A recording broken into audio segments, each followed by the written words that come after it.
Selamat sore teman-teman sekalian, masih di channel Dunia Filsafat. Kita masih di Filsafat Manusia. Kita akan membahas mengenai metafisika di dalam kehidupan manusia. Para eksistensialis sebenarnya memiliki pendapat, khususnya para eksistensialis yang teis ataupun yang teistik pada umumnya menyatakan bahwa manusia mengalami keterlemparan ke dunia ini, disebut dengan paktisitas.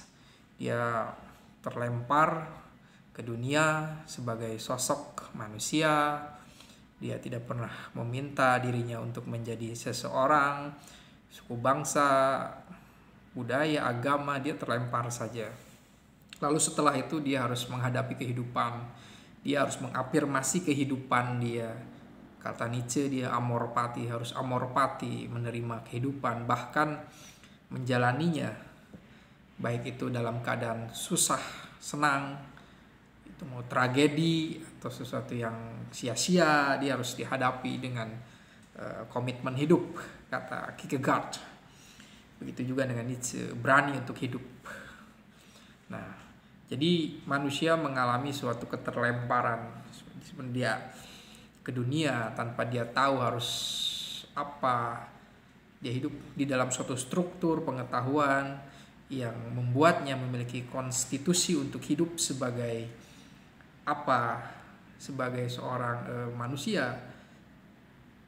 Pengetahuan itu hidup dari struktur manusia, itu sosialnya, budayanya di sana, dan manusia memaknai hidupnya dari hal tersebut. Dan tentu saja kemampuan para eksistensialis ini berusaha untuk melampaui tentang struktur itu, struktur budaya, sosial, aturan, ingin memahami tentang manusia yang otentik gitu kan, cara berada yang otentik di sana. Jadi ini adalah perjuangan dari manusia sebagai dasein atau sebagai diri yang berusaha untuk mengaktualisasikan eksistensi atau dirinya. Ini perjuangan bagi eksistensialis untuk menemukan otentisitas, untuk menemukan suatu, untuk mengaktualisasikan will-nya, will atau kehendaknya. Nah ini jadi memang manusia bagi para eksistensialis itu mereka yang berjuang menghadapi tragedi, kata Nietzsche.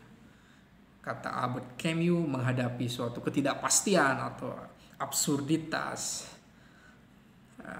Jadi manusia menghadapi realitas pemaknaan hidup, dan mereka berada di dalam suatu tegangan antara memahami hidup yang pasti dan tidak pasti, susah dan senang gitu kan, untuk menemukan esensi kehidupan ini apa sih.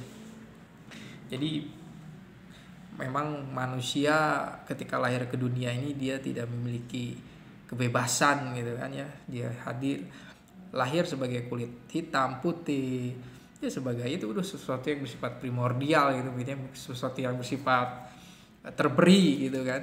Lalu kesadaran itu bukan faktor tubuh saja, tapi manusia dengan kesadarannya bisa menentukan siapa dirinya, memaknai dirinya, memahami, membentuk suatu pencitraan mengenai dirinya dan menentukan arah kehidupannya dan pemaknaannya gitu. Itu suatu yang bersifat perjuangan gitu kan bagi eksistensialis.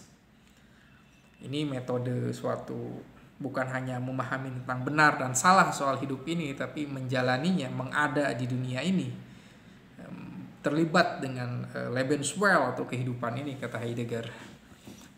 Dan ini tentu saja adalah memahami metafisika keseharian ini, yaitu memahami tentang paktisitas keterlemparan kita ke dunia, dan kita harus mengafirmasi keadaan kita apapun, memperbaiki kehidupan kita, mengaktualisasikan kehendak kita. Kita tidak menjadi manusia massa yang terkungkung oleh ideologi misalnya. Intinya di sini perjuangan para eksistensialis ada di sisi kebebasan. Tapi memang Hegel juga menjelaskan bahwa eksistensi manusia itu ya tentu saja kesadaran itu harus bersama dengan kebebasan juga. Semakin bebas dalam artian eksistensi, untuk mewujudkan suatu evolusi, tentunya evolusi kehidupan lebih baik ya di sana. Ada sudut pandang juga dari misalnya dari tradisi Sufisme yang menyatakan bahwa manusia itu tidak mengalami keterlemparan ke dunia ini tanpa tidak mengetahui, tanpa tidak punya pilihan.